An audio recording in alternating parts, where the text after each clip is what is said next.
الله ولي الذين آمنوا يخرجهم من الظلمات إلى النور والذين كفروا أولياؤهم الطاغوت يخرجونهم من النور إلى الظلمات. الله وبركاته. بسم الله الرحمن الرحيم. الحمد لله والصلاة والسلام على رسول الله. أما بعد رب اشرح لي صدري ويسر لي أمري واحلل عقدة من لساني يفقهوا قولي. اللهم رب زدني علما. محترم بھائیوں، بزرگوں اور بہنوں، پیارے بچوں، 17ویں پارے کی تفسیر اور خلاصہ آپ کے سامنے پیش کیا جا رہا ہے۔ اس پارے کے آغاز میں اللہ تبارک و تعالیٰ نے سورہ انبیاء کا تذکرہ کیا۔ سورہ انبیاء میں اللہ تبارک و تعالیٰ نے مختلف انبیاء علیہ السلام کی بعثت، ان کو بھیجے جانے کا مقصد اور ان کی قوم کے ساتھ ان کا مباحثہ اور بعض انبیاء علیہ السلام کی دعائیں خاص طور پر سورہ انبیاء کے اندر ذکر کی گئی ہیں۔ اللہ تعالیٰ نے آغاز میں ہی قیامت کے تعلق سے بات ذکر فرمائی۔ کفار مکہ اور مشرکین مکہ جب اللہ تبارک و تعالیٰ کو ماننے سے قاصر تھے اور اللہ تبارک و تعالیٰ کے تعلق سے اور آخرت کے تعلق سے غلط عقیدے اور نظریے رکھ رہے تھے، اللہ تبارک و تعالیٰ نے ان کو سمجھایا اور آخرت کو یاد دلانے کے لیے اللہ تعالیٰ مختلف قرآن کی آیتیں نازل کرتا رہا۔ اس میں سے ایک یہ بھی اللہ تبارک و تعالیٰ نے کہا کہ تم اپنی عاقبت اور آخرت سے غافل مت ہو، وہ قیامت جس کا آنا طے ہے یہ بہت ہی قریب ہے۔ اقترب للناس حسابهم وهم فی غفلة معرضون۔ یہ دنیا کی زندگی میں جو تم کر رہے ہو تو یہ مت سوچو کہ اس کا کوئی حساب کتاب نہیں ہونے والا ہے، اللہ تبارک و تعالیٰ کے اس کے یہاں پوچھ نہیں ہونے والی ہے، ایسا نہیں ہے، بلکہ حساب و کتاب کا دن یعنی قیامت کا دن بہت ہی قریب ہے۔ وَهُمْ فِي غَفْلَةٍ مُعْرِضُونَ۔ حساب و کتاب کا دن قریب ہے اور معاملہ یہ ہے کہ پبلک پوری دنیا جو ہے لوگ غفلت میں ہیں، اس میں کوئی شک کی بات نہیں ہے۔ آج ہم دیکھیں کہ ہمارے سماج میں بھی مسلمانوں کی بڑی تعداد ایسی ہے جو قیامت کے دن پر ایمان تو رکھتی ہے، یہ تو ضرور کہتی ہے اپنی زبان سے کہ ہمیں اللہ کے یہاں حساب و کتاب دینا ہے، لیکن جب بات حساب و کتاب کی نہیں، جب بات آتی ہے اس کی تیاری کی قیامت کی، تو اس میں وہ غافل نظر آتے ہیں، مسلمان غافل نظر آتے ہیں۔ مسلمان ابھی رمضان کا مبارک مہینہ ہی دیکھ لیجئے، مبارک مہینہ چل رہا ہے، ابتدائی ایام میں مسلمانوں کی ایک بڑی تعداد، ایک بڑی بھیڑ مساجد کے اندر اکٹھا تھی عبادتوں کے لیے، اور لوگ اپنی مساجد کے اندر جگہ نہیں دے پا رہے تھے۔ ایک ان کے ہاں 2-4-10 دوست کا جو جذبہ تھا وہ جذبہ دھیرے دھیرے ختم ہوتا ہوا نظر آ رہا ہے، اور اب کیفیت یہ ہے کہ پوری مسجدوں کے اندر جگہ ہی جگہ۔ تو یہ کیوں ہے؟ اس لیے کہ مسلمانوں نے اپنا جو آخرت کا معاملہ ہے اس کو اپنے سامنے نہیں رکھا، اس کی تیاری اور حساب و کتاب کے دن کی تیاری کا کوئی بھی ان کے یہاں نظم نہیں ہے، کوئی فکر نہیں، اس لیے یہ چیز ان کے یہاں موجود ہے۔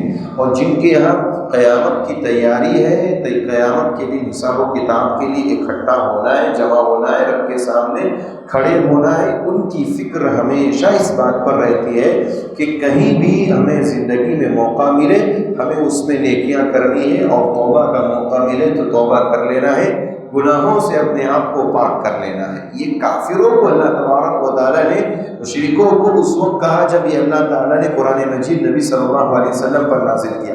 قرآن مجید کو نازل ہوئے بھی 1450 سال قریب ہونے جا رہے ہیں، اور اللہ نے کہا کہ اقترب للناس، لوگوں کے لیے ان کے حساب و کتاب یعنی قیامت کا دن بالکل قریب ہے، اور لوگ غفلت میں پڑے ہوئے ہیں۔ 1450 سال گزر گئے، اللہ نے کہا قریب ہے۔ تو یہ اس لیے کہا گیا کہ ہر آنے والی چیز کو قریب قرار دیا گیا، اور قرآن میں اللہ نے قیامت کے بارے میں لفظ غد کے ساتھ استعمال کیا، یعنی کل کا دن، جو کل کا دن کس کو بولتے ہیں ہم؟ آج یہ ہمارا آج کا دن ہے اور کل جو آنے والا ہے وہ کل ہے۔ تو قیامت کو بھی اللہ تعالیٰ نے کل کہا، کیوں؟ اس لیے کہ قیامت کا وقوع اتنا قریب ہے کہ اس کے لیے کل بھی نہیں آ سکتا۔ ہر ایک آنے والا دن جو ہے اللہ تبارک و تعالیٰ نے قریب کر دیا ہے، اور اس کا علم صرف اللہ کو ہے۔ تو مقصود یہ ہے کہ ہمیں مومنوں کو اس آیت کریمہ کی روشنی میں اور اس کے آغاز سے اپنے آپ کو تیار کر لینا چاہیے حساب و کتاب کے لیے، اور آخرت کی تیاری میں ہمارا وقت لگا رہنا چاہیے، کافروں اور مشرکوں کی طرح نہیں کہ ایک خاص وقت کے لیے ایک خاص پیریڈ میں ہم نے عبادت کر لی اور ان کو جس طرح سے موقع ملا کیا پھر چھوڑ دیا، ایسا نہیں۔ ہم مسلمانوں کی ذمہ داری ہے کہ قیامت کی اور حساب و کتاب کی تیاری شروع سے کریں اور اس کا اہتمام ہمیشہ کریں۔ آگے اللہ تبارک و تعالیٰ نے انبیاء علیہ السلام کی بعثت کے بارے میں کہا کہ جتنے بھی دنیا میں نبی آئے، رسول آئے، انبیاء آئے، یہ سب مرد تھے، عورتوں میں سے کسی کو اللہ نے نبی نہیں بنایا۔ اللہ تبارک و تعالیٰ نے صرف اور صرف مردوں ہی میں اللہ نے نبوت کا سلسلہ رکھا، عورتوں کو یہ چیز نہیں عطا کی۔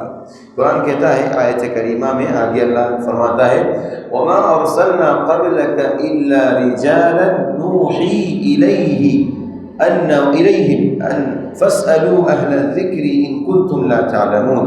اللہ تبارک و تعالیٰ نے کہا کہ آپ سے پہلے، نبی صلی اللہ علیہ وسلم کو مخاطب کرتے ہوئے کہا جا رہا ہے کہ آپ سے پہلے جتنے بھی انبیاء اور رسول آئے وہ سب مرد تھے۔ جانتے ہیں یہ کیوں کہا گیا؟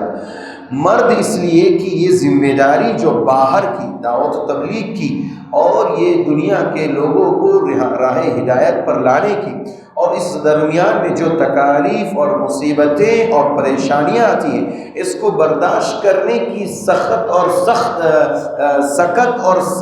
اس کی طاقت صرف اور صرف مردوں کے اندر ہوگی، یہ عورتوں کے اندر نہیں ہوتی۔ عورت یہ صنف نازک ہے، ان کے اوپر زیادہ بوجھ نہیں ڈالا جا سکتا، اس لیے اللہ تبارک و تعالیٰ نے مردوں کو اس کام کے لیے چنا کہ دعوت و تبلیغ کے کاموں میں مرد کو ہونا چاہیے، اور نبوت جیسے عظیم مرتبے کے لیے اللہ نے انبیاء علیہ السلام میں مردوں کو چنا۔ آپ جانتے ہیں کہ اللہ کے نبی صلی اللہ علیہ وسلم نے پیشین گوئی فرمائی تھی کہ میرے بعد 30 جھوٹے نبی اور دجال آئیں گے۔ اس میں سے اللہ کے نبی کے زمانے میں آپ کے بعد میں ایک مسلمہ کذاب تھا، اس کے بعد ایک خاتون نے بھی نبوت کا دعویٰ کیا تھا، ایک عورت نے بھی نبوت کا دعویٰ کیا تھا، کہا تھا کہ اللہ نے مجھے نبی بنایا۔ جیسے مسلمہ کذاب نے دعویٰ کیا تھا، ایسے ہی اس خاتون نے بھی دعویٰ کیا تھا کہ مجھے اللہ نے نبی بنایا ہے، جبکہ وہ سارے کے سارے جھوٹے اور اللہ کے نبی آخری نبی خاتم النبیین ہیں۔ تو اللہ تبارک و تعالیٰ نے اسی لیے خاص طور پر یہ بات ذکر کی کہ ہم نے مردوں میں ہی یہ سلسلہ جاری رکھا، عورتوں کے لیے نہیں رکھا۔ اور اس کے بعد اللہ نے پھر وہی بات ذکر کی جو اس سے پہلے 14ویں پارے میں ذکر کی تھی کہ فَاسْأَلُوا أَهْلَ الذِّكْرِ إِن كُنتُمْ لَا تَعْلَمُونَ۔ اہل ذکر سے، اہل علم سے اپنے مسائل کو پوچھو اور اپنے مسئلے کو حل کرو انہی سے پوچھ کر کے۔ ایک بات جو یہاں پر سمجھ میں آتی ہے، یہ ربط جو آیت کا ہے وہ یہ کہ اللہ نے پہلے انبیاء کے رجال ہونے کے بارے میں، مرد ہونے کے بارے میں بات کی، اور اس کے بعد اہل علم سے پوچھنے کے بارے میں بات کی۔ اس سے بات معلوم ہوئی کہ جس طرح انبیاء علیہ السلام مرد حضرات تھے اور وہ دعوت تبلیغ اور فتاوے اور دین کا کام کرتے تھے، خواتین کا بھی ایک ذمہ ہے، وہ داعی بن سکتی ہے، داعیہ بن سکتی ہے، دعوت کا کام کر سکتی ہے، لیکن مسئلے مسائل اور فتاوے اگر آپ کو ہمیں مطلوب ہو اور پوچھنے ہو تو اہل علم میں علماء سے پوچھنا چاہیے۔ آپ اور ہم پوچھ سکتے ہیں، سوال کر سکتے ہیں کہ حضرت عائشہ رضی اللہ عنہ تو عورت تھی، ان سے لوگ سوال کرنے آتے تھے، اللہ کے نبی صلی اللہ علیہ وسلم کی سیرت، آپ کے مسائل، آپ کی سنتیں لوگوں کو بتایا کرتی تھی، علم دیا کرتی تھی، تو ایسے میں کیا کہیں گے آپ؟ تو اما عائشہ رضی اللہ عنہ کا مقام اور آپ کا مرتبہ اس لیے بھی اونچا اور بلند ہے کیونکہ آپ اللہ کے نبی کے ساتھ کثرت سے رہتی تھی اور آپ کو ان تمام چیزوں کا علم تھا، آپ کو ایک ایک سیرت کے اور سنت کے مسائل کا علم تھا، اس لیے آپ لوگوں کو علم بھی دیتی اور فتاوے بھی دیتی۔ اور اس آیت کریمہ کی روشنی میں ہمیں یہ بات سمجھ میں آتی ہے کہ مسئلے مسائل خواتین میں جو داعیہ ہوں ان سے پوچھ سکتی ہیں، کوئی حرج نہیں، لیکن جب فتاوے کی بات آئے، فتویٰ دینے کی، تو یہ اہل علم کی طرف رجوع کرنا چاہیے اور اہل علم سے ہی مانگنا چاہیے تاکہ اس مسئلے کے اندر کوئی غلطی نہ ہو سکے، کیونکہ فتویٰ ایک بہت بڑی ذمہ داری ہوتی ہے۔ ایک مسئلہ بتا دینا ایک الگ چیز ہے، اور فتویٰ دینا، فتویٰ تمام دلائل کا احاطہ کرتے ہوئے، تمام دلائل کو سامنے رکھ کر کے، مسئلے کو سامنے رکھ کر کے، اس کے بعد اس کو رکھا جاتا ہے، سمجھا جاتا ہے، اس کے بعد مفتی اس سوال کا جواب دیتے ہیں، اس فتوے کو بیان کرتے ہیں۔ تو یہ ایک بڑی ذمہ داری ہے۔ تو جب فتوے کی بات آئے تو اہل علم کی طرف، علماء کی طرف، مرد حضرات کی طرف رجوع کرنا چاہیے، اور خواتین اگر اپنے مسائل اگر کوئی پوچھنا چاہتی ہیں تو داعیوں سے بھی، داعیہ سے بھی پوچھ سکتی، اس میں کوئی حرج کی بات نہیں، لیکن فتاوے اور اہل علم اور علماء سے پوچھنا چاہیے۔ یہ ربط ہمیں اس آیت کریمہ کے اندر سمجھ میں آتا ہے۔ اسی طرح سے آگے اللہ تبارک و تعالی نے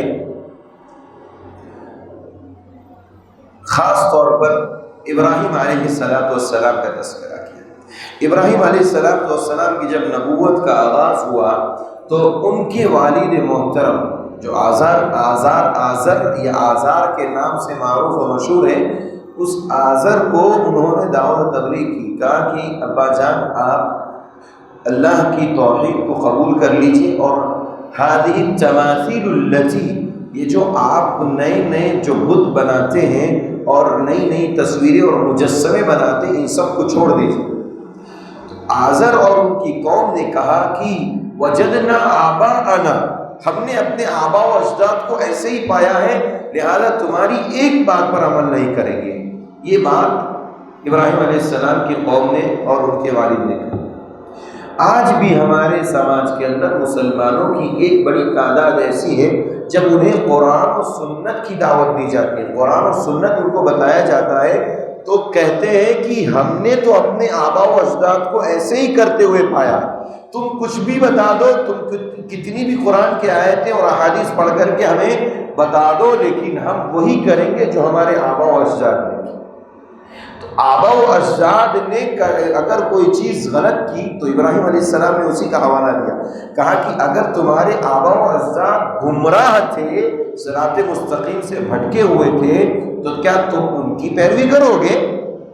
تم ان کی پیروی کرو گے، ان کے نقش قدم پر چلو گے، ان کی بات مانو گے، یا اللہ تبارک و تعالیٰ جو بتائے گا اس کی بات مانو گے؟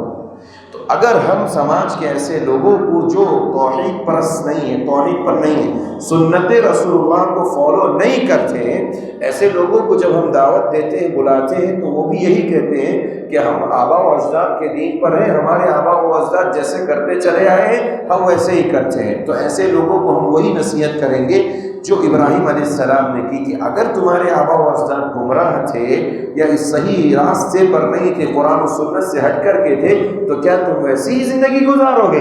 اگر وہ مشرک تھے تو تم بھی کیا مشرک بن کر کے زندگی گزارو گے؟ نہیں، تم توحید کو اپناؤ، قرآن و سنت کا مطالعہ کرو، پڑھو، اہل علم کی مجلس میں بیٹھو، تمہیں پتہ چلے گا توحید کی فضیلت اور اس کی اہمیت، اس کا مقام و مرتبہ اور شرک کی قباحت کا علم ہوگا۔ یہ ہم ان کے سامنے یہ بات رکھیں گے جو ابراہیم علیہ السلام نے رکھی، اور اس کو اللہ تعالیٰ نے اس پارے کے اندر ذکر فرمایا۔ ابراہیم علیہ السلام نے جب دیکھا کہ یہ قوم سدھرنے والی نہیں ہے، تو ایک دن عید کے موقع پہ غصے میں آ کر کے پلاننگ کر لی پہلے سے کہ آج سارے بت جو بت خانے کے اندر موجود ہیں سب کو ایک ایک کر کے توڑ دوں گا، اور جو ان کا بڑا بت ہے ان کو چھوڑ دوں گا، تاکہ ان کی میں رسوائی کر سکوں، ان کی ذلت اور رسوائی کا سامنا پیدا کر سکوں۔ ابراہیم علیہ السلام عید کے موقع پہ سب لوگ چلے گئے، بلایا گیا، ابراہیم علیہ السلام نے منع کر دیا، نہیں میں نہیں آ سکتا۔ پھر جیسے ہی سب لوگ گئے اور آ کر کے ابراہیم علیہ السلام نے ایک ایک کلہاڑی سے ایک ایک بت کو توڑ دیا، اور بڑے والے بت کے گلے میں کلہاڑی کو لٹکا دیا۔ جب قوم کے لوگ پلٹ کر کے آئے اور ٹکڑے ٹکڑے جب بتوں کو دیکھا تو ابراہیم علیہ السلام کے بارے میں گمان کرنے لگے. کہا کہ پہلے پوچھا کہ قالوا من فعل هذا بآلهتنا انه لمن الظالمین، کس نے ہمارے معبودوں کے ساتھ ایسا کیا؟ یقیناً وہ بہت بڑا ظالم انسان ہے. ہمارے معبودوں کے ساتھ ان کو اتنی بھی عزت کی اس کو پتہ نہیں ہمارے معبودوں کی کیا عزت ہے، اس کو اتنا بھی علم نہیں، بہت بڑا ظالم ہے.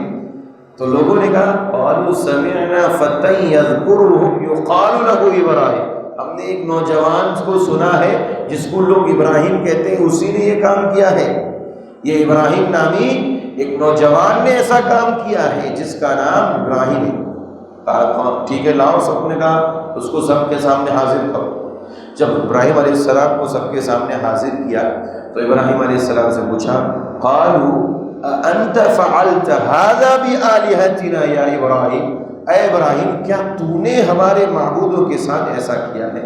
ہمارے معبودوں کو توڑنے کا کام تم نے کیا ہے؟ ابراہیم علیہ السلام نے ایک توریہ کیا. اس کو عربی میں کذب اور جھوٹنے کے توریہ کہتے ہیں، یعنی بات کو پلٹ دینا، ایک منطق کا استعمال کرنا. اللہ کے لیے یہ بات انہوں نے کی. کہا قال بل فعل کبیرہم ھذا فاسألوہم ان كانوا ينطقون. کہا کہ بل فعل، بلکہ تم ان بڑے بتوں کو پوچھ لو، بڑے بت کو پوچھ لو، اگر یہ بولتے ہو، ان کے اندر بولنے کی طاقت ہے تو پوچھ لو ان کو کہ کس نے توڑا. اب یہاں پر وہ زیر ہو گئی.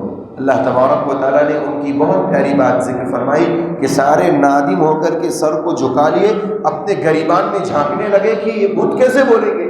کہا کہ ابراہیم تم تو جانتے ہو یہ بت نہیں بول سکتے. تو کہا یہی تو میں تم کو سمجھا رہا ہوں، جو بولنے کی طاقت نہ رکھتے ہو، جو کسی کے نفع اور نقصان کی طاقت نہ رکھتے ہو، وہ بت کیسے ہو سکتے، وہ معبود کیسے ہو سکتا ہے؟ میرا رب تو وہ ہے جو بولتا بھی ہے، بول کر کے لوگوں کو نفع اور نقصان کا بھی مالک ہے، وہ پہنچاتا بھی ہے، نفع بھی پہنچاتا، نقصان بھی پہنچاتا. یہ معبود ایسے. حدیث کے اندر آتا ہے، صحیح بخاری کی روایت ہے، ابراہیم علیہ السلام نے 3 جگہوں پر جھوٹ بولا. کذب، اس کو عربی میں کذب کہتے ہیں. 3 جگہوں. ایک تو یہ جگہ تھی جہاں انہوں نے توریہ کیا. میں نے بولا کہ اس کو یہ جھوٹ نہیں بولتے، اس کو توریہ کہتے ہیں، یعنی بات کو پلٹ دینا. بات جھوٹ تھی، کیا تھا انہوں نے، پوچھا بھی ان سے گیا تو انہوں نے کہا قال بل فعل، بات کا رخ موڑ دیا. تو ایک موقع یہ تھا جہاں پر ابراہیم علیہ السلام جھوٹ بولے، یہ اللہ کے لیے بولے. دوسرا جھوٹ 23 بارے میں ہے. کہا انہوں نے جب بلایا تھا ان لوگوں نے کہ چلو ہمارے ساتھ، تو کہا تھا انی سقیم، میں بیمار ہوں، جبکہ وہ بیمار نہیں تھے، صحیح سالم تھے. انہوں نے کہا انی سقیم، اللہ کے لیے. تیسری بات، جب انہوں نے سارہ علیہ السلام جو ان کی پہلی بیوی تھی ان کو لے کر کے آ رہے تھے ایک علاقے سے، تو راستے میں ایک بادشاہ پڑتا تھا. وہ ایسا نالائق اور ظالم بادشاہ تھا کہ وہاں سے گزرنے والی ہر عورت کے ساتھ جبر کرتا اور نالائقی کرتا اور گناہ کے کام کرتا. ابراہیم علیہ السلام اپنی اس بیوی کے ساتھ، سارہ کے ساتھ آ رہے تھے. جب ان کو وہاں پر پہنچے تو بادشاہ نے روک لیا اور کہا کہ وہ کون ہے تمہارے ساتھ؟ ابراہیم علیہ السلام کے دل میں یہ بات آئی کہ میں کیا بولوں، بیوی بولوں گا تو یہ پکڑ کر کے نعوذ باللہ اس کے ساتھ جبر کرے گا بادشاہ. تو ابراہیم علیہ السلام نے اس موقع پر کہا کہ یہ میری بہن ہے. اور واقعی روئے زمین پر ابراہیم علیہ السلام اور ان کی بیوی سارہ کے علاوہ روئے زمین پر کوئی مسلمان نہیں تھے. تو آپس میں اسلامی بھائی بہن ہوئے، اسلامی بھائی بہن. تو انہوں نے کہا یہ میری بہن ہے. ابراہیم علیہ السلام کو پہلے بلایا دربار میں، اس کے بعد تم جاؤ اور ان کو بھیجو. باہر نکلنے کے ساتھ ہی ابراہیم علیہ السلام نے اپنی بیوی سارہ سے کہا دیکھو وہاں جانے کے بعد جب بادشاہ پوچھے کہ یہ کون ہے تو بتانا یہ میرے بھائی ہے، شوہر مت بولنا، بھائی ہے.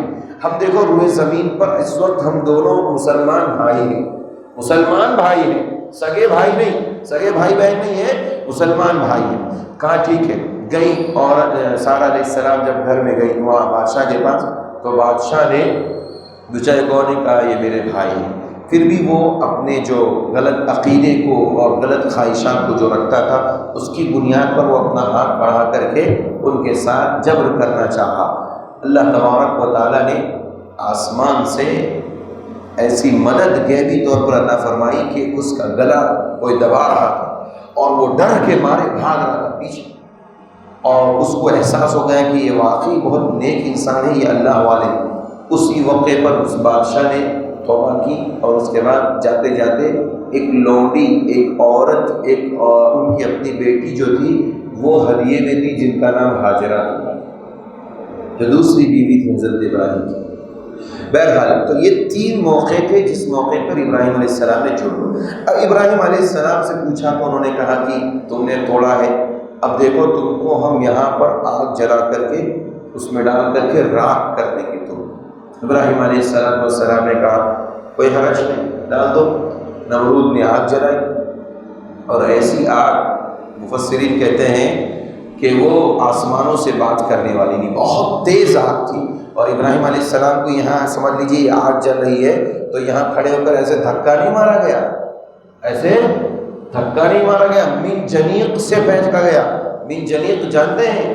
ہاں، ایک آلہ ہوتا ہے جو جنگ وغیرہ میں استعمال ہوتا ہے۔ من جنیق جیسے گلیل سے ہم پھینکتے ہیں دور، ایسے ہی من جنیق سے ان کو پھینکا گیا اس آگ کے اندر۔ اس سے اندازہ کر سکتے ہیں کہ آگ کتنی تیز تھی، کتنی شدید تھی۔ مفسرین نے کہا بہت شدید تھی، بہت زیادہ بھڑکائی گئی تھی۔ جب آگ میں ڈال دیا گیا، اب اللہ تبارک و تعالیٰ نے اپنے بندے ابراہیم کی مدد کی، آسمان سے آگ کو حکم دیا۔ کیا کہا اللہ نے؟ قلنا یا نار کونی بردا سلاما علی ابراہیم، اے آگ میرے ابراہیم پر تو ٹھنڈی ہو جا، سلامتی والی ہو جا۔ 2 باتیں اللہ تعالیٰ نے، ایک تو آگ کو اللہ کہہ دیتا ٹھنڈی ہو جا، ٹھنڈی ہو جاتی، ختم تھا معاملہ، اور جلاتی نہیں، اور ابراہیم علیہ السلام کو کچھ بھی نقصان نہیں پہنچا سکتی۔ لیکن اللہ نے 2 باتیں یہاں پر ذکر کی۔ مفسرین کہتے ہیں کہ بردن کا لفظ استعمال کیا، ٹھنڈے ہونے کا بھی، اور سلامن کا بھی لفظ استعمال کیا۔ کیوں؟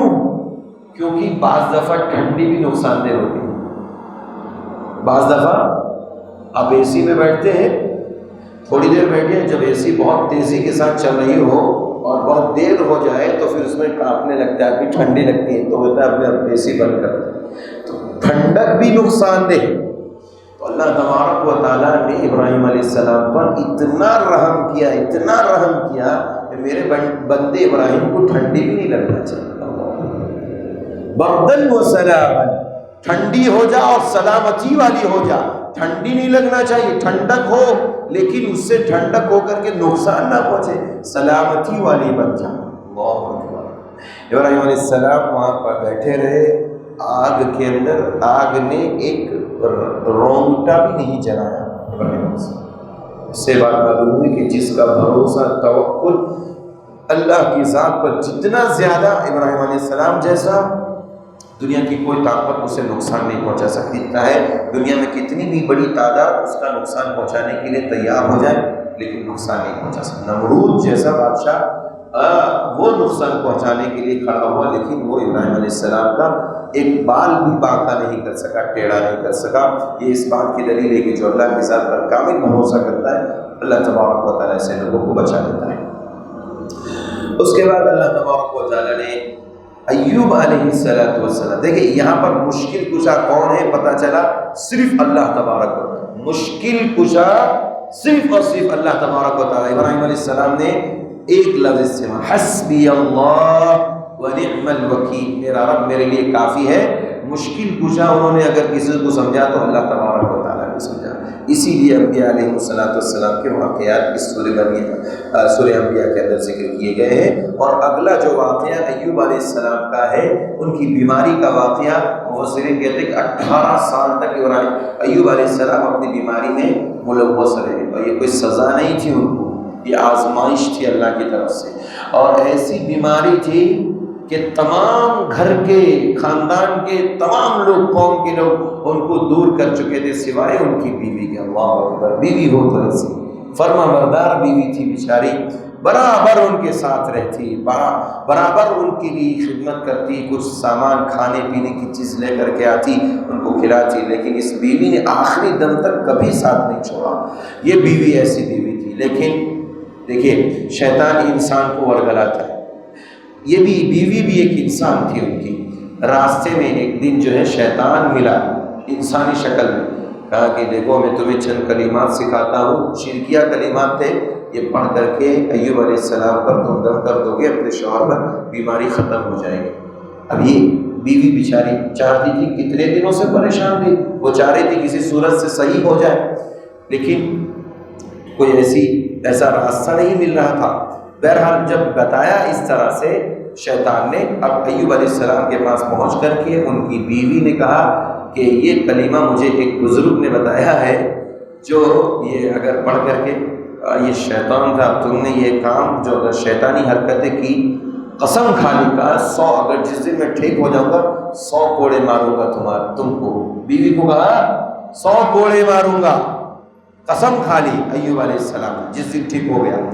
بہرحال اللہ تبارک و تعالیٰ نے ایوب علیہ السلام کو 18 سال کے بعد، بڑی آزمائش کے بعد، بڑی تکلیف کے بعد ایک ہی دعا کی تھی انہوں نے بھی، ربی انی مسنی الضر وانت ارحم الراحمین، ربی انی مسنی الضر وانت ارحم الراحمین، پروردگارا یہ ضر، یہ نقصان، یہ تکلیف مجھے پہنچی ہے، وانت ارحم الراحمین، تو رحم کرنے والوں میں سب سے عظیم رحم کرنے والا ہے، پروردگارا تو رحم فرما۔ فکشفنا، اللہ نے کہا ہم نے ان کی بیماری کو دور کر دیا، اور ان کی جتنی، اور بتایا جاتا ہے مفسرین کہتے ہیں ایوب علیہ السلام بہت مالدار تھے، ایوب علیہ السلام بہت مالدار تھے، ان کے پاس مال بھی بہت تھا، اللہ تبارک و تعالیٰ نے وہ مال بھی چھین لیا تھا، آزمائش میں بیماری بھی دی، بیوی خالی اکیلی، بعد میں اللہ تعالیٰ نے سب ان کو عطا کر دیا، مال بھی عطا کر دیا، بیوی بھی، اور اس کے بعد صحت و تندرستی بھی عطا فرمائی۔ انشاءاللہ مزید تفصیل تیز سے بارے میں آئے گی۔ ایوب علیہ السلام نے صرف مشکل کشا کس کو سمجھا؟ اللہ تبارک و تعالیٰ۔ یہ پیغام ہے اس آیت کریمہ کا کہ اگر ہمیں کتنی بھی مجبوری اور تکلیف آ جائے، پریشانی آ جائے، صرف اللہ کو پوجنا ہے، اللہ کو پکارنا ہے، اللہ کے علاوہ کسی اور کو نہیں پکارنا۔ اور ایک نبی کی دعا آگے ہی بیان کر دی اللہ تعالیٰ نے فوری طور پر، اور وہ ہے یونس علیہ السلام۔ مچھلی کے پیٹ میں چلے گئے تھے، اپنی بستی والوں سے ناراض ہو کر، نینوا کے لوگوں سے ناراض ہو کر چلے گئے سمندر ساحل پر کہ میں جاؤں گا، کہیں دوسری بستی میں چلا جاؤں۔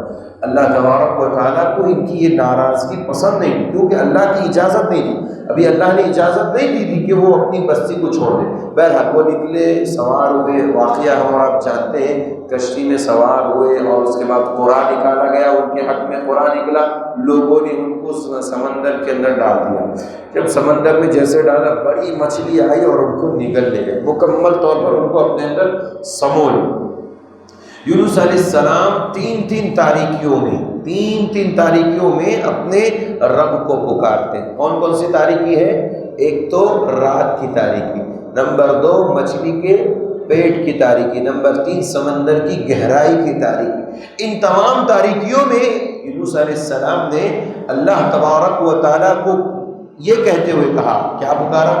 کہا لا الہ سبحانک انی کنت من الظالمین، لا الہ الا انت سبحانک انی کنت من الظالمین، پروردگارا ظلم تو میں نے اپنے نفس پر کیا تھا، تیری ذات تو پاک ہے، تیری ذات پاک ہے، تو تنے تنہا اکیلا معبود ہے، میں نے اپنے نفس پر ظلم کیا تھا اور میں اپنی بستی کو تیری اجازت کے بغیر چھوڑ دیا، آج تو ہی مجھے اس بری مصیبت اور پریشانی سے نجات دینے والا ہے۔ اللہ تبارک و تعالیٰ نے کہا وَنَجَّيْنَاهُ مِنَ الْغَمِّ وَكَذَلِكَ نُنْجِي الْمُؤْمِنِينَ۔ یونس علیہ السلام کی دعا کو اللہ نے قبول فرمایا، اور اس کے بعد ان کو مچھلی کے پیٹ سے نکال کر کے انشاءاللہ دوسرے مقام پر ہم اس کی پوری تفصیل بیان کریں گے کیا ہوا۔ اختصار کے ساتھ یہ دعا بتانا مقصود تھا کہ لا الہ الا انت سبحانک انی کنت من الظالمین، یہ یونس علیہ السلام کی دعا ہے۔ یونس علیہ السلام نے یہ دعا مانگی۔ حدیث کے اندر اللہ کے نبی صلی اللہ علیہ وسلم نے فرمایا، جو شخص اس دعا کا واسطہ دے کر کے اللہ سے مانگتا ہے، اس کی دعا یقینی قبول ہوتی ہے۔ اس لیے ہمیں اپنی دعاؤں میں لا الہ الا انت سبحانک انی کنت من الظالمین ضرور کرنا چاہیے، اور اس کے بعد جتنی بھی دعا کی جاتی ہے سب دعا اللہ تبارک و تعالیٰ قبول کر لیتا ہے۔ کیوں؟ اللہ تعالیٰ نے یونس علیہ السلام کی دعا قبول کی، جس سے معلوم ہوا کہ اس کی مشکل کشا اور حاجت روا اور پریشانیوں کو دور کرنے والا صرف اور صرف اللہ تبارک و تعالیٰ ہے۔ جیسے ابراہیم علیہ السلام نے دعا کی، ایسے ہی یونس علیہ السلام نے بھی دعا کی، ایوب علیہ السلام نے بھی دعا کی، ہمیں بھی اسی سے رب سے مانگنا چاہیے۔ آگے اللہ تبارک و تعالیٰ نے پیارے نبی صلی اللہ علیہ وسلم کے بارے میں ایک بہت عظیم بات ذکر فرمائی۔ سورہ انبیاء کے اخیر میں کہا کہ پیارے نبی صلی اللہ علیہ وسلم اس دنیا کے اندر پورے جہان کے لیے پوری دنیا والوں کے لیے رحمت بنا کر کے بھیجے گئے۔ وما ارسلناک الا رحمتا للعالمین، پیارے نبی صلی اللہ علیہ وسلم سے کہا جا رہا ہے کہ آپ کو ہم نے اس دنیا کے اندر رحمت بنا کر کے بھیجا ہے۔ اب یہ رحمت انسانوں پر بھی، اب یہ رحمت مومنوں پہ بھی، یہ رحمت کافروں مشرکوں پہ بھی، یہ رحمت جانوروں پہ بھی، یہ رحمت پرندوں پر بھی۔ اللہ اکبر! اگر میں آپ کے سامنے ہر ایک کی مثال بیان کرنے لگوں تو وقت کم پڑ جائے۔ سرسری طور پر میں دو باتیں آپ کے سامنے ذکر کر دیتا ہوں جو اللہ کے نبی صلی اللہ علیہ وسلم نے خود حدیث کے اندر ذکر فرمایا۔ آپ نے فرمایا کہ انی بعثت رحمتاً، میں دنیا کے اندر جو بھیجا گیا ہوں وہ رحمت بنا کر کے بھیجا گیا، کسی کے لیے عذاب دینے کے لیے نہیں، یہ عذاب کا ذریعہ بننے کے لیے نہیں، کسی کے لیے انتقام کے لیے نہیں، کسی کو سزا دینے کے لیے نہیں بھیجا گیا، بلکہ میرے ساتھ جو بھی معاملہ ہوتا ہے میں اس میں رحم و کرم کا معاملہ کرتا ہوں اور رحمت کا معاملہ کرتا ہوں۔ ایک حدیث میں اور فرمایا اللہ کے نبی نے کہ رحمتاً مہدیٰ، کہ میں ہدیہ ہوں اور ایک میں رحمت ہوں اللہ کی طرف سے، تو رحمت بنا کر کے میں بھیجا گیا ہوں۔ پیارے نبی صلی اللہ علیہ وسلم نے ایک آدمی کو دیکھا، ایک شخص کو دیکھا کہ وہ ایک پرندے کے بچے کو اس کے گھونسلے سے اٹھا لایا۔ ایک آدمی کو دیکھا کہ اس نے ایک پرندے کے گھونسلے سے اس کے بچے کو اٹھا لایا۔ اب اس کی ماں اس کے اوپر چکر لگا رہی، پریشان، وہ پرندہ، وہ ماں، وہ پرندی نر مادہ جو تھی وہ پریشان تھی۔ اللہ کے نبی نے اس کی کیفیت کو دیکھا کہ اللہ کے بندے تم نے کیا کیا؟ کہا اس کے بچے کو اٹھائے، کہا واپس کرو، دیکھو تم اس کی ماں کی تڑپ دیکھو، اس کی ماں کی ممتا دیکھو، تمہارے اوپر کس طرح سے وہ پریشان ہے اور چکر لگا رہی ہے۔ فوراً انہوں نے واپس کر دیا۔ اللہ کے نبی پرندوں کے لیے بھی رحمت۔ ایک شخص اپنے اونٹ کو بہت ستاتا تھا، اونٹ بھوک اور پیاس کی وجہ سے اس کا پورا پیٹ دبا ہوا تھا، آ کر کے رو کر کے نبی کے سامنے شکایت کرتا، اونٹ شکایت کرتا، کہتا ہے میرا مالک میری حفاظت نہیں کرتا، میرا مالک مجھے کھانا نہیں دیتا۔ اللہ کے نبی صلی اللہ علیہ وسلم نے اس کے اوپر ہاتھ رکھا، اس کے بعد اس کے مالک کو کہا اس کا خیال کرو، اس کو کھانا دو ٹائم پہ، کہ ہمارے نبی جانوروں کے لیے بھی رحمت۔ ایسی کئی ایک مثالیں ہیں، انشاءاللہ زندگی رہی تو کسی موقع پہ سنیں گے۔ اسی طرح سے پیارے نبی کافروں کے لیے بھی رحمت دل تھے۔ کتنے مارے گئے آپ کو، کتنا مارا طائف میں مارا گیا آپ کو، لیکن آپ اس کے باوجود کیا کرتے ہیں؟ بدعا نہیں کرتے، دعا کرتے اللہم اہدی قومی فإنہم لا یعلمون۔ اللہ ایک کافر قوم میرا مقام نہیں جانتی، اللہ اس کو ہدایت دے، اس قوم کو ہدایت دے۔ آپ جانتے ہیں یہ طائف کی جو موجودہ جو قوم تھی مارنے والی، یہ تو ہدایت کے اوپر نہیں آئی، البتہ ان کی پوری نسل مسلمان ہو گئی۔ اسی طرح سے مسلمانوں کے لیے رحمت ہوگا۔ آپ جانتے ہی ہیں ہر دور میں نبی صلی اللہ علیہ وسلم نے صحابہ کے ساتھ رحم و کرم کا معاملہ کیا، کیسی بھی کیفیت اور کنڈیشن رہی، آپ نے کبھی صحابہ کا ساتھ نہیں دیا، بلکہ آپ ہمیشہ نفع بخش بن کر کے رہے اپنے صحابہ کے لیے۔ اگر کوئی تکلیف میں دکھتا ہو اس کی فوراً تکلیف کو دور کرنے کی کوشش کرتے۔ اگر کوئی آدمی ایسا ہوتا کہ جس کی ضرورت ہے اور ایسی شدید ضرورت ہے، اللہ کے نبی کسی خود نہیں کر پاتے تو دوسروں سے کہہ کر کے اس کی ضرورت کو پورا کرتے۔ بہرحال اللہ تبارک و تعالیٰ نے یہی بات ذکر کی، کہا فَبِمَا رَحْمَةٍ مِّنَ اللَّهِ لِنتَ لَهُمْ، اگر آپ کی رحمت نہ ہوتی، اللہ کی طرف سے رحمت نہ ہوتی اور آپ رحمت بنا کر کے نہ بھیجے گئے ہوتے اور آپ غلیظ القلب ہوتے، سخت زبان ہوتے، تو آپ کے پاس ایک بھی نہ بچتے۔ اس کا مطلب یہ آپ کے رحم دل تھے اور آپ نرم دل تھے، زبان بھی نرم زبان والے تھے، اسی لیے سارے صحابہ آپ کے ساتھ ہمیشہ زندگی میں رہے اور آپ کے وفات کے بعد بھی یہ طلب رکھتے تھے کہ قیامت کے دن ہمیں نبی کا ساتھ ملے۔ تو بہرحال اللہ کے نبی پوری دنیا میں رحمت بنا کر کے بھیجے گئے، اس لیے ہمیں اپنے نبی کا احترام اور ادب ساری چیزیں کرنی چاہیے اور ادب اور احترام نبی کا یہ ہے کہ نبی کی ہر سنت پر عمل کرنے کی کوشش کرنی چاہیے۔ اس کے بعد سورہ حج کی ابتدا ہوتی ہے۔ سورہ حج جو ہے اس سلسلے میں مفسرین نے کہا کہ اس کا ابتدائی حصہ، شروعات کا حصہ مکی ہے، مکہ میں نازل ہوا، اور اخیر کا جو حصہ ہے مدینہ میں نازل ہوا۔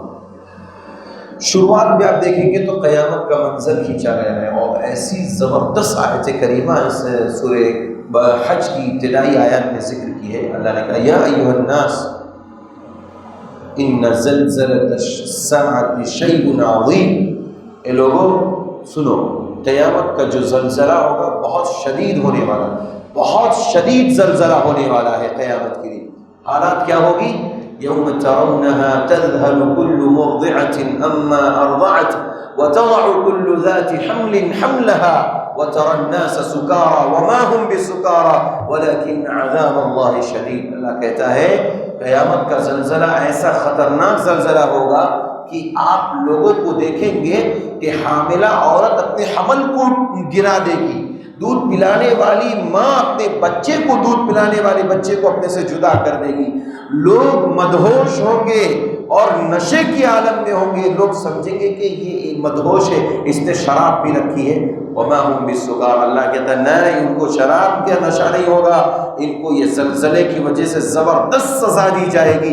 کافروں پر یہ قیامت نازل ہوگی، قیامت کا زلزلہ کافروں اور مشرکوں پر اور منافقوں پر نازل ہوگا، اور ایسا خطرناک ہوگا کہ دودھ پلانے والی ماں اپنے بچے کو جدا کر دے گی، اس کو یہ فکر نہیں رہے گی کہ میرا بیٹا کہاں ہے، میرا بچہ کہاں ہے، اور حاملہ عورت اپنے بچے کو جن دے گی جو حمل ہوگا اس کے پیٹ میں۔ اتنا خطرناک شدید یہ زلزلہ ہوگا، اس کی وجہ سے پوری دنیا ختم ہو جائے گی اور قیامت برپا ہوگی، اور اس کے بعد سارے آخرت کے کام ہوں گے۔ تو میرے بھائیوں، قیامت سورہ حج کے اندر قیامت کا جو منظر ہے بہت ہی عظیم منظر کھینچا گیا ہے، خطرناک زلزلہ ہوگا، اس لیے ہمیں قیامت سے پہلے قیامت کی تیاری کر لینی چاہیے۔ آگے سورہ حج میں اللہ نے فرمایا کہ کچھ لوگ اللہ کے بندے ایسے ہیں روئے زمین پر کہ وہ جب خیر کی چیز حاصل کرتے ہیں، کوئی بھلائی کی چیز حاصل کرتے ہیں تو اللہ کی عبادتوں میں خوب محنت کرتے ہیں، جیسے ہی ان کو کوئی تکلیف مصیبت پہنچتی ہے اپنے آپ کو دور کر دیتے ہیں۔ وَمِنَ النَّاسِ مَن يَعْبُدُ اللَّهَ عَلَى حَرْفٍ، اللہ نے کہا ایسے لوگ کنارے پر رہ کر، حرف کنارے کو کہتے ہیں، یہ ہے کنارہ، اس کو عربی میں کنارے کو حرف کہتے ہیں۔ کہتے ہیں کچھ لوگ اللہ کے بندے ایسے ہیں جو کنارے پر رہ کر کے اللہ کی عبادت کرتے ہیں۔ کیسے؟ اللہ کہتا ہے جب انہیں کوئی اچھائی اور بھلائی کی چیز ملتی ہے تو یہ عبادت کرتے رہتے ہیں، اور جیسے ان کو کوئی مصیبت پہنچتی ہے تو یہ فوراً پلٹ جاتے ہیں۔ انقلب علی وجہہ، اپنے چہرے کے بل یہ لوگ پھر کافر اور مشرک اور مرتد ہو جاتے ہیں۔ اللہ تبارک و تعالیٰ نے ایسے لوگوں کی مذمت بیان فرمائی کہ جو کنارے پر رہ کر کے عبادت کرتے ہیں۔ پھر کہاں رہ کر کے عبادت کرنے ہیں؟ یا ایھا الذین آمنوا ادخلوا فی السلم کافہ، مسلمانوں پورے کے پورے مسلمان ہو کر کے وہ اسلام میں داخل ہو جاؤ، کنارے پر رہ کر کے نہیں عبادت کرنا، مکمل اسلام میں داخل ہو کر کے عبادت کرنی ہے۔ یہ کس کا کام ہوتا ہے؟ یہ کافروں کا اور یہ منافقوں کا کام ہوتا ہے جو کنارے پر رہ کر کے عبادت کرتے ہیں۔ جب ان کو اپنا فائدہ دکھتا ہے تو مسلمان بن جاتے ہیں، عبادت کرتے ہیں، جب جیسے ہی ان کو نقصان دکھتا ہے وہ پلٹ جاتے ہیں۔ اللہ نے ایسے لوگوں کے بارے میں دھمکی دیتے ہوئے کہا خسر الدنیا والآخرہ، ان کی دنیا بھی برباد، ان کی آخرت بھی برباد، یہ سب کے سب ہمیشہ کے لیے نقصان میں اور خسارے میں۔ اس لیے ہمیشہ اللہ رب العزت کی عبادت مکمل طور پر کرنی چاہیے، آدھی ادھوری نصف نہیں کرنا چاہیے۔ آگے اللہ تبارک و تعالیٰ نے چونکہ سورہ حج ہے تو حج کے کچھ احکام بیان کیے ہیں قربانی کے تعلق سے، چونکہ قربانی بھی حج کے موسم میں ہی ہوتی ہے، اس لیے اللہ تبارک و تعالیٰ نے کہا کہ فی ایام معلومات، معلوم دنوں کے اندر قربانیوں کو کرو، پیش کرو۔ یہ معلوم دن کون سے ہیں؟ 4 دن ہیں قربانی کے، 4 دن، 10 ذی الحجہ، 11 ذی الحجہ، 12 ذی الحجہ اور 13 ذی الحجہ کی شام تک قربانی کر سکتے ہیں۔ یہ سنت سے ثابت ہے۔ بعض لوگ خالی 12 تک کرتے ہیں، ایسا نہیں، غلط۔ جب اللہ تبارک و تعالیٰ نے، کئی ہمارے مفسرین نے، ابن عباس رضی اللہ عنہما نے تفسیر میں کہا یہاں پر 4 دن ہیں، 4 دن قربانی کے 4 دن ہیں، 3 دن نہیں ہیں، تو ان ایام میں آپ قربانی کر سکتے ہیں، اللہ تبارک و تعالیٰ نے حکم دیا ہے۔ کہا کہ قربانی کا مقصد یہ ہے کہ اللہ تبارک و تعالیٰ آپ کو ہمیں متقی پرہیزگار دیکھنا چاہتا ہے۔ جیسے تقوی، روزے کا مقصد کیا ہے؟ تقوی حاصل کرنا، متقی بننا، پرہیزگار بننا۔ ایسے قربانی کا بھی مقصد اللہ تبارک و تعالیٰ نے کہا کہ تم متقی اور پرہیزگار بن جاؤ۔ عام طور پر یہ 2 ایسی عبادتیں ہیں جس میں انسان عام طور پر غفلت کرتا ہے اور اس کا تقوی چاہتا رہتا ہے، ختم ہو جاتا ہے۔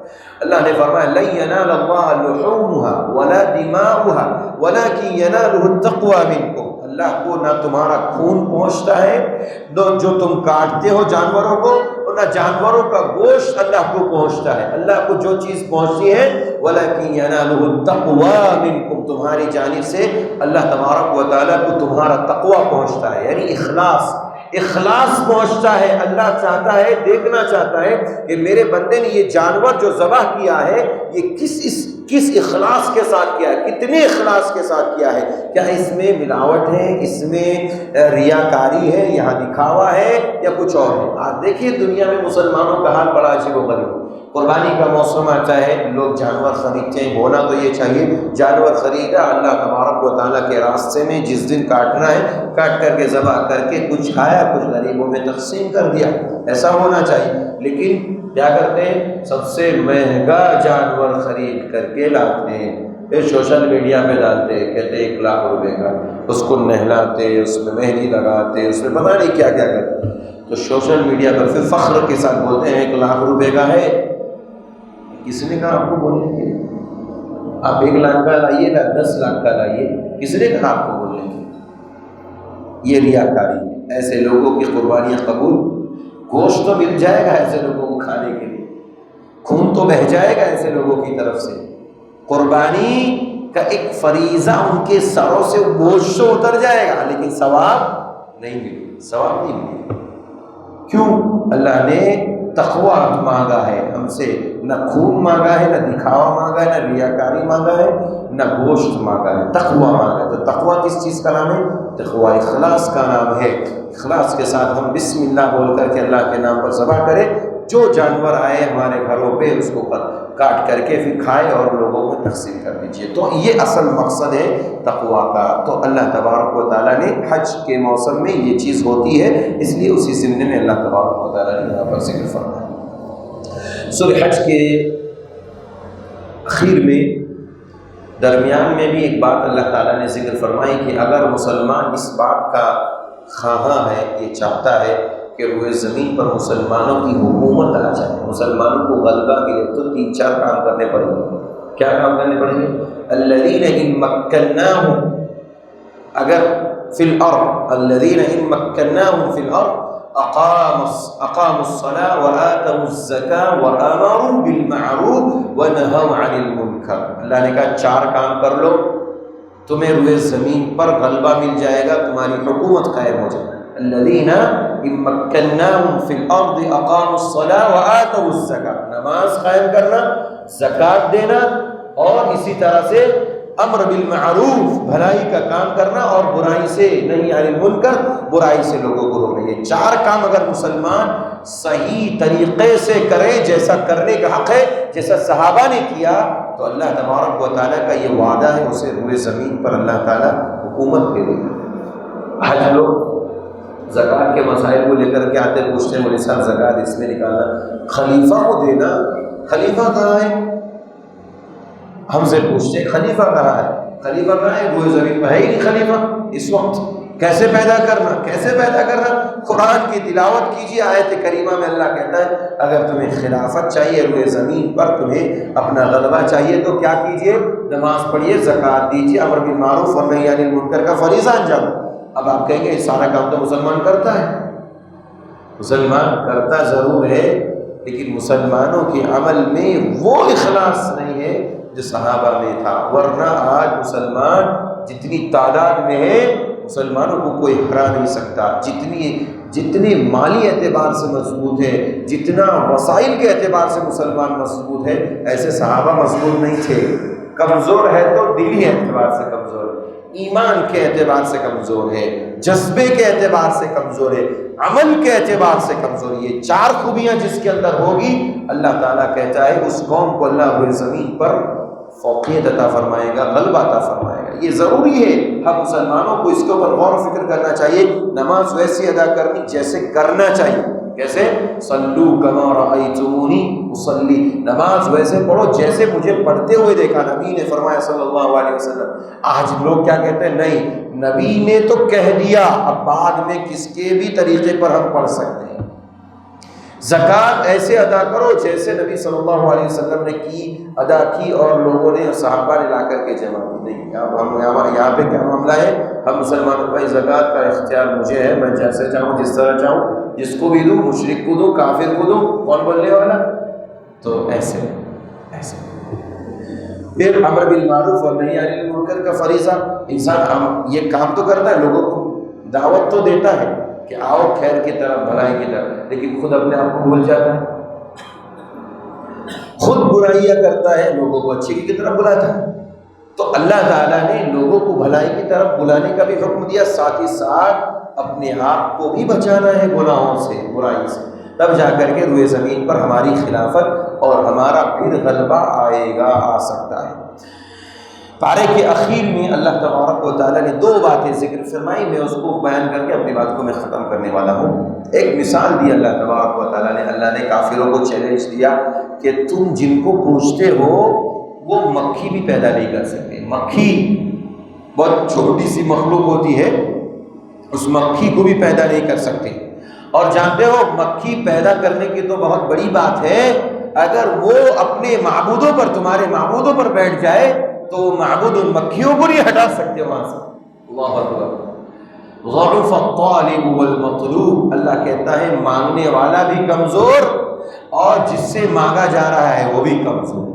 مانگنے والا کمزور مطلب اس نے ایسا پائیدار سہارا اپنایا ہی نہیں کہ جہاں سے ملنا یقینی ہو، اس نے تو ایسی چیز سے مانگا جو پتھر ہے، جو بت ہے، جو مورتی ہے، جو ایسی چیز جو کسی کو نفع نقصان نہیں پہنچا سکتی، نہ دے سکتی ہے۔ تو اللہ نے کہا کہ مانگنے والا بھی کمزور اور جس سے مانگا جا رہا ہے وہ بھی کمزور۔ کون ہے کمزور؟ وہ تو خود مربوط اپنے آپ میں محتاج ہے، وہ کسی کو کیا دے گا۔ مانگنے والا اللہ سے مانگتا تو اس کی مانگ پوری ہوتی، اور جس سے مانگا جا رہا اللہ، وہ اللہ مضبوط ہے، وہ اللہ تعالیٰ کمزور نہیں ہے، وہ انسان کی ضرورت کو پورا کرنے والا ہے۔ تو اللہ نے کہا کہ ضعف الطالب والمطلوب، یہ جو مانگنے والے ہیں وہ بھی کمزور ہے، جس سے مانگا جا رہا ہے وہ بھی کمزور، مشرک بھی کمزور اور ان کے معبودان باطلہ بھی کمزور۔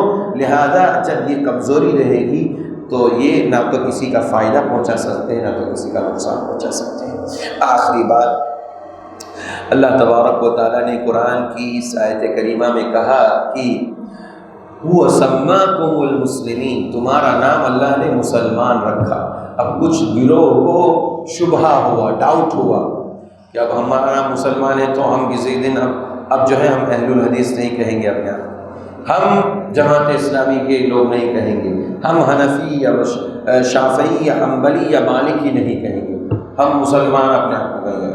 اب دیکھیں اس معاملے میں جماعت المسلمین ایک جماعت کھڑی ہو گئی۔ اچھا، اب ان کے عقیدے میں اگر آپ گھس کر کے دیکھیں گے تو پتہ چلتا ہے وہ اپنے آپ کو نام کے تو جماعت المسلمین کہہ رہے ہیں، مسلمانوں کی جماعت، لیکن جب آپ ان کے عقیدے میں جائیں گے تو کہیں گے سارے جتنے ان کے علاوہ مسلمان ہیں سب کافر، اعوذ باللہ، سب کافر، سب عبادت کرنے والے مسلمان کافر۔ اچھا، دوسرا عقیدہ ان کا نظریہ کیا ہے کہ جتنے مسلمان دوسرے ہیں نا ان کی مسجدوں میں نماز نہیں پڑھنا۔ اللہ، کیوں؟ بولے تم بھی کافر ہو جاؤ گے، ان جیسے ہو جاؤ گے۔ جو سچا ہوتا ہے وہ کبھی دبتا نہیں۔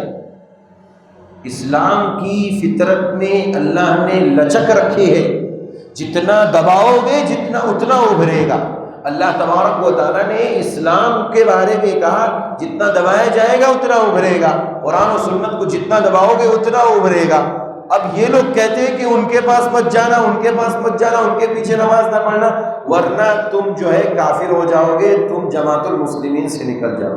استغفر اللہ، نبی صلی اللہ علیہ وسلم نے کبھی اپنے صحابہ سے یہ کہا، حتیٰ کہ وہ منافق رئیس المنافقین، منافقوں کا سردار عبداللہ ابن ابی اور اس کے جتنے ساتھی تھے، ان کے بارے میں بھی کبھی یہ جملہ نہیں کہا. ہاں تو پھر مسلمانوں کے تعلق سے یہ بات کہنا یہ بہت بری بات ہے، اور نہایت ہی گھٹیا قسم کی یہ جماعت ہے، اور یہ گھٹیا قسم کے عقائد رکھنے والی جماعت ہے. اور الحمدللہ ماضی قریب میں ہی یہ جماعت کا خاتمہ ہوا، اور دھیرے دھیرے دھیرے دھیرے سب ختم ہوتے جا رہے ہیں.